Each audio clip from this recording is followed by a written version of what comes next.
Tom and Lily's little boat. The smell of burnt toast clung to the air like a stubborn fog. Tom coughed, waving a tea towel at the smoke detector, which remained stubbornly silent. "Almost ready, Lily Bug," he called, his voice already rough from a day battling the wind and waves. Lily, all elbows and knees, perched at the small kitchen table, humming to herself as she attacked a piece of paper with a handful of crayons. Her dark braid swung like a pendulum, keeping time with her private melody. Tom scraped the blackened offerings onto a plate, adding a generous dollop of jam to mask the char. He knew Lily wouldn't complain. She never did. "Sailboats again?" he asked, setting the plate down in front of her. Lily nodded, her eyes never leaving the page. "This one's for you, Daddy. It's the sea serpent, too." Tom chuckled, his heart swelling. The original sea serpent, his own dilapidated fishing boat, was more like a rusty sea slug than a majestic serpent. He ran a calloused hand through his already disheveled hair. "It's beautiful, Lilybug, just beautiful." He watched her eat, a familiar ache twisting in his gut. He wasn't much of a cook or a housekeeper or, well, anything much these days. But he was Lily's dad, and that was all that mattered. After Lily had rushed off to catch the bus, her backpack bouncing against her small frame, Tom headed down to the docks. The salt spray stung his face, a familiar, comforting sensation. The sea serpent sat low in the water, groaning under the weight of years and neglect. Her paint was peeling like sunburned skin, and the engine coughed more than it purred. He climbed aboard, the familiar scent of brine and diesel filling his lungs. He needed to replace the rotten planking on the starboard side, a task he'd been putting off for weeks. Time, like money, was a commodity he never seemed to have enough of. He grabbed a hammer and a handful of nails, the rhythmic thudding echoing in the quiet morning. With each strike, he felt a small measure of accomplishment, a tiny victory against the relentless tide of life's challenges. A shadow fell across the deck. Old Man Hemlock, the harbor master, stood there, his face a roadmap of wrinkles etched by sun and sea. "Tom," Hemlock said, his voice raspy as barnacles. "Got a visitor asking about you." Tom stopped hammering, a knot of unease tightening in his chest. He wasn't expecting anyone. "Who is it?" "Wouldn't say," Hemlock grumbled. "Just said they needed to talk to the owner of the sea serpent." He gestured towards the end of the pier. "Standing over there. Looks like money. Expensive suit, fancy shoes, the kind that's never seen a day of honest work." Tom squinted, shielding his eyes against the glare of the water. A man stood silhouetted against the morning sun, his posture radiating an almost palpable arrogance. He felt a prickle of apprehension. This couldn't be good. He laid down the hammer, wiping his hands on his oil-stained trousers. "Thanks, Hemlock." He took a deep breath, the salty air doing little to ease the sudden tension in his shoulders. Whatever this man wanted, Tom knew it wouldn't be easy. He started walking towards the pier, wondering what storm was about to break over their little boat. A cry in the ocean. The pre-dawn sky was a bruised plum color as Tom cast his line. He'd motored his small fishing boat, the Salty Dog, further out than usual, drawn by the cluster of gleaming white yachts bobbing like haughty swans in the distance. Their presence always stung a little. A reminder of the life he couldn't provide for Lily. Still, the fishing was better out here, and Lily needed new shoes. The air was thick with the briny tang of the sea and the faintest whiff of something floral, likely expensive perfume drifting from one of those floating palaces.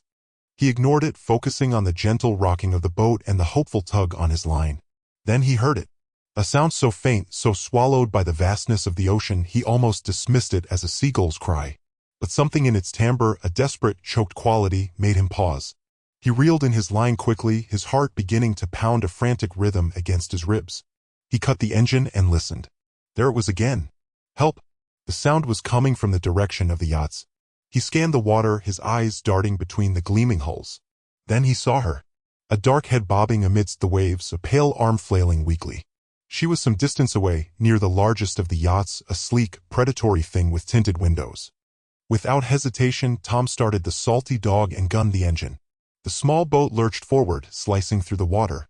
He gripped the wheel, his knuckles white, his mind already racing through the steps of a water rescue. He had first aid training from his days as a lifeguard a lifetime ago. As he drew closer, he could see her face. Young, terrified, her dark hair plastered to her forehead. He cut the engine and leaned over the side, extending his hand. "Grab on." She reached for him, her fingers brushing his before slipping back into the water. He swore under his breath. The water was choppy, making it difficult for her to get a firm grip. He leaned further, his own balance precarious. Try again. I've got you. This time she managed to grasp his hand, her grip surprisingly strong despite her obvious exhaustion. He pulled, using all his strength, hauling her towards the boat. With a final heave, he managed to get her close enough to grab her under the arms and pull her, sputtering and coughing, over the side. She landed on the deck in a heap, shivering uncontrollably. Her clothes were soaked, clinging to her like a second skin. He noticed then, with a jolt, the slight swell of her stomach. Pregnant? Are you okay? He asked, his voice rough with concern. She gasped for air, her eyes wide and panicked. They pushed me. She looked back at the yacht, her face contorted with fear. He pushed me. Sarah's secret. The kitchen reeked of scorched bread and frying bacon, a morning tableau of Tom's domestic failings. He studied Sarah's face, noting the bruised shadows beneath her eyes, a stark contrast to her claims of restful sleep. She listlessly poked at her breakfast, her gaze drifting into the distance. Everything all right? You seem miles away. A sigh escaped her lips as she set her fork down, the metallic click sharp in the morning quiet. I need to tell you something, Tom. It's difficult. Her voice was a mere breath. He leaned forward, mirroring her intensity. Anything, Sarah. You know that. A knot tightened in his gut, turning the bacon to stone. It wasn't an accident, she began, her voice trembling slightly. My fall from the yacht, it wasn't accidental. Tom's brow furrowed in confusion. What are you saying? Sarah inhaled deeply, her fingers gripping the table's edge until her knuckles shone. I was pushed. It was deliberate. The room seemed to constrict, the air growing dense. Tom gaped at her, momentarily robbed of speech. Pushed? But by whom? Who would do such a thing? Tears welled in her eyes, yet her voice remained firm. By him. The father. Mr. Stern. The name detonated in the air between them, a shockwave of recognition and dread. Stern. It was synonymous with power, with immense wealth, with chilling ruthlessness. A name splashed across magazine covers, the face of an untouchable empire. Stern? But the hell? Why? The question felt flimsy, even to him. He didn't want the child. Or me. I was expendable, she whispered, her voice cracking under the strain. He decided it would be simpler if I just vanished. Tom reached across the scarred table, enfolding her chilled hand in his. Her skin felt clammy, lifeless. Sarah, that's unbelievable. It's attempted murder. He believed he'd succeeded, she replied, a spark of defiance igniting in her eyes. He thought I was gone. Lost at sea. No one would ever suspect him, of course. He squeezed her hand, offering a silent promise of support. He pictured Lily, his own precious daughter, and a fierce surge of protective instinct flooded him. The very idea of someone wanting to hurt her was unthinkable, let alone to attempt to end her life. The vision of Sarah, vulnerable and pregnant, plunged into the unforgiving ocean, sent a shiver down his spine. We have to go to the authorities, Tom asserted, his voice resolute. This has to be reported. Sarah recoiled, fear flickering in her gaze. No. Absolutely not. He's too powerful, Tom. He'll simply deny everything. He'll buy his way out, twisting the truth, making us look like lunatics. He'll crush us. Tom studied her face, the raw terror etched into every line. He knew her fears were well-founded. Stern likely had an army of lawyers and fixers at his beck and call. Yet, he couldn't remain passive. We'll find a way, he vowed, his voice a low rumble of determination. He won't escape justice, Sarah. I promise you. He met her gaze. You're not alone in this. The enormity of the situation settled upon him, a heavy burden, but he held her gaze steady. He might be just a struggling, single dad, but he was prepared for a fight. Welcome home, Sarah. The battered pickup rattled its way down the lane, each bump sending a fresh wave of anxiety through Tom. He glanced at Sarah in the passenger seat. She was staring out the window, her face pale but composed. The setting sun cast long shadows across the fields, painting the familiar landscape in a melancholic light. He hoped she wasn't regretting her decision to trust him. He pulled into the driveway, the gravel crunching under the tires. The house, small and slightly dilapidated, looked even more so in the fading light. He killed the engine. Well, here we are, he said, his voice sounding rougher than he intended. Sarah turned to him, a small smile gracing her lips. Thank you, Tom. For everything. He managed a weak smile in return, then climbed out and opened the door for her. She moved slowly, favoring her injured side. As they walked toward the house, the front door swung open and Lily came barreling out, her pigtails flying. Daddy, she shrieked, launching herself into Tom's legs. He braced himself, chuckling, and ruffled her hair. Hey, Squirt. I want you to meet someone. Lily looked up, her bright blue eyes widening as she took in Sarah. Who's that? She asked, her voice suddenly shy. This is Sarah, Tom said gently, placing a hand on Sarah's shoulder. Sarah, this is my daughter, Lily. Sarah knelt, wincing slightly, and offered Lily a warm smile. It's so nice to meet you, Lily. Your dad has told me all about you. Lily remained hesitant, but the genuine warmth in Sarah's eyes seemed to ease her apprehension. After a moment, she turned and darted back inside, disappearing into the house. Tom sighed. She's usually not this shy, he said apologetically. Sarah chuckled softly. It's okay. It's a lot to take in. He helped her into the house, the familiar scent of dust and Lily's crayons filling his nostrils. The interior, though small, was cozy with mismatched furniture and colorful drawings taped to the walls. Lily reappeared, clutching a worn, plush dolphin, her most prized possession. She shuffled toward Sarah and, without a word, held it out. Sarah's eyes softened. For me, she asked, her voice thick with emotion. Lily nodded, her gaze fixed on the dolphin. It was a gesture of immense trust, a silent offering of friendship and acceptance. Sarah gently took the dolphin, her fingers brushing Lily's. Thank you, Lily. I'll take very good care of him. She held the dolphin close, a single tear tracing a path down her cheek. Tom felt a lump form in his throat. In that small act of kindness, he saw a glimmer of hope, a promise of a future where maybe, just maybe, things could be okay. Preparing for baby. A whisper of scorched toast lingered as Tom grappled with a spinach-filled bag. Frozen meals were officially exiled, a consequence of Sarah's gentle yet firm suggestion of nurturing our little one. Nurturing, he was discovering, was far more intricate than hitting the start button on the microwave. He consulted a recipe for salmon with lemon and dill, a dish that felt as unattainable as winning the lottery. He attacked a knob of ginger with focused energy, its sharp fragrance briefly eclipsing the phantom aroma of the burnt offering. Above him, a different kind of nesting unfolded. Lily, wielding a roll of robin's egg blue wallpaper, directed Sarah with the assuredness of a construction foreman. Hair to the left, yes. Now smooth it out before you get bubbles. The nursery, previously a repository for forgotten angling supplies and dusty cartons, was slowly being reborn. Lily had envisioned a nautical theme, tempered with playful charm. A mural depicting serene whales and frolicsome dolphins graced one wall, their painted eyes seeming to track Sarah's movements. Sarah, teetering atop a step stool, suspended immobile of felt sailboats. The latter's measured squeak harmonized with Lily's bright banter, filling the compact space. This is lovely, Sarah breathed, a tremor in her voice. It was more than lovely. It was a sense of grounding, of crafting a haven, an emotion she hadn't experienced in ages. Downstairs, the salmon was proving a formidable adversary. It adhered stubbornly to the pan, releasing an acrid stench that portended incineration. He leafed through the cookbook again, a solitary drop of perspiration tracing a path down his temple.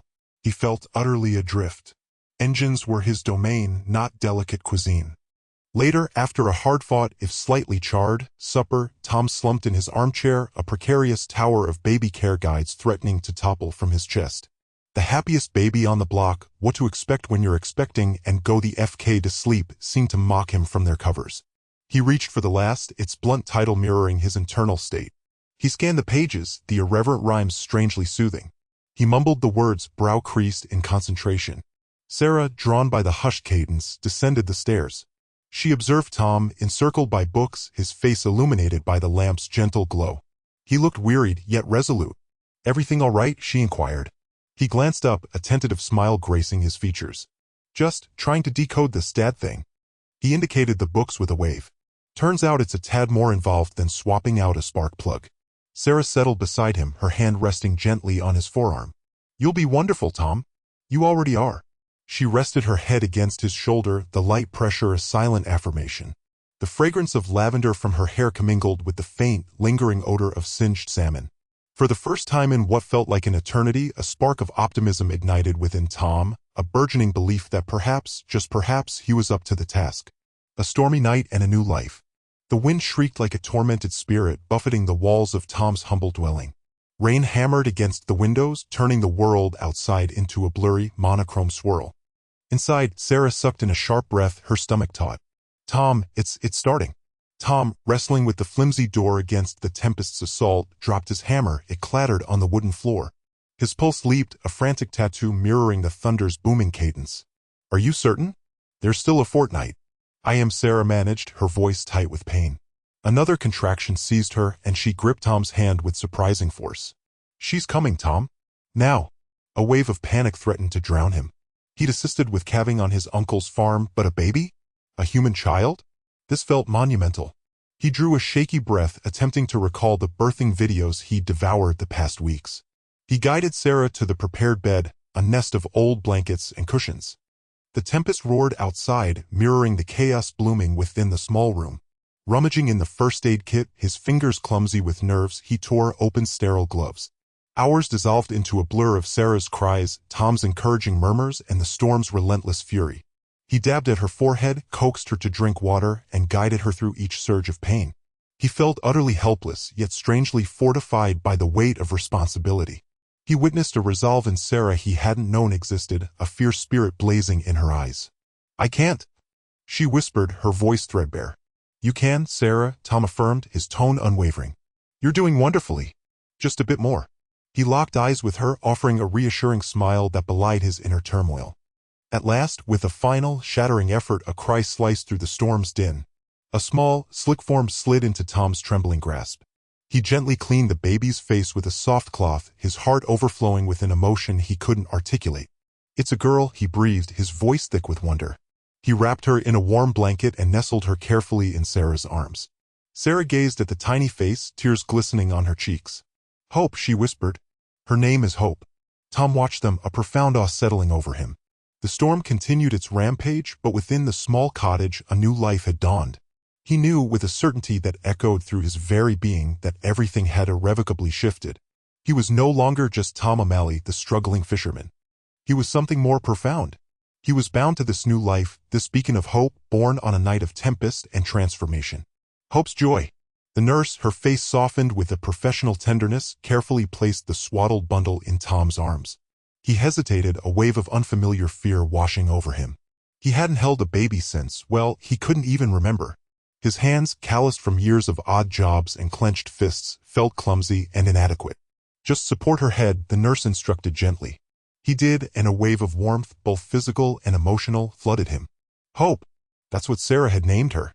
A tiny, perfect nose, barely their eyelashes fluttering against her cheek, and a soft, almost imperceptible sigh. He was lost. Utterly, completely lost in the miniature human in his arms. Later that day, Lily arrived, armed with a bag overflowing with stuffed animals, and a grin so wide it threatened to split her face. Can I? Can I? She squealed, bouncing on the balls of her feet. Tom chuckled, exhaustion momentarily forgotten. Careful, Lilybug. She's brand new. Lily perched on the edge of the hospital bed, her eyes wide with awe. She reached out a tentative finger and gently stroked Hope's hand. She's so tiny, like a little doll. For the next hour, Lily entertained Hope with a repertoire of silly songs and whispered stories. Tom watched, a knot of anxiety loosening in his chest. Lily, despite her own young age, seemed to know instinctively how to soothe and comfort the baby. Maybe, just maybe, he wouldn't completely screw this up. Sarah watched them from her bed, her expression a complex mix of exhaustion and profound gratitude. The sterile hospital room, usually a symbol of sickness and despair, felt strangely warm. Tom, awkward and hesitant, yet so undeniably kind. Lily, radiating pure, unadulterated joy. They were a makeshift family forged in the crucible of unexpected circumstances, but family nonetheless.